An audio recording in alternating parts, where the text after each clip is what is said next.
কি কইতাম না ফার্ম আর দিয়েন না বেটা, ফার্ম দি তাহিরি করে জেল মামলা মর্দম আমার তাহিরির কথা কোন ঠিক কিনা?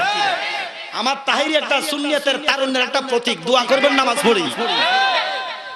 সুন্নি জামাতের মধ্যে একটাই বার যার নাম শুনলে লক্ষাধিক লোক হয়, তার জন্য নামাজ পড়ি পড়ি। আপনারা করেন না করেন, আমি করি। আমার কথা কয় না, আমাদের মধ্যে তো দোয়াটা নাই, এই জন্য আমরা উঠতে পারতেছি। একজন উঠতে লাগলে 7 জনে নামায় না। আমার কথা কয় না। আমরা দেখেন হেফাজত ইসলামের তারা একজনকে মানে, আমার কথা কয় না। সারা বাংলাদেশে যত কমি মাদ্রাসা আছে, মুরব্বি সাহেব মানে আহমদ শফি সাহেব। আপনারা কারে মানে?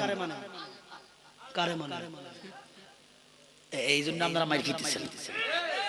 এখন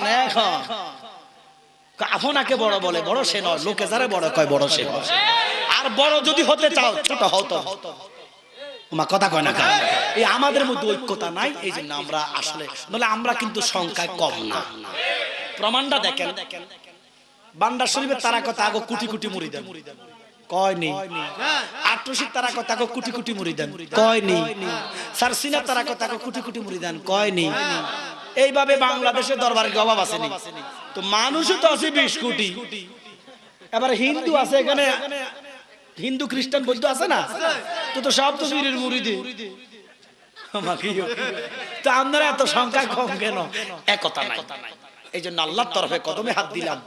কিলো কাল ছেড়ে দেন, হিংসা বিভেদ ভুলে যান, একটু এখন একটা লাড়া দেন, দেখবেন যে আলহামদুলিল্লাহ চট্টগ্রামে যে জুলুসটা হয়, এখানে কিন্তু শুধু সব তাহের সাহ হুজুর, তৈব সাহ হুজুর মুরিদান না। কথা কয় না, যারা রাসূলুল্লাহর পাগল সব হাজিরা দেয়।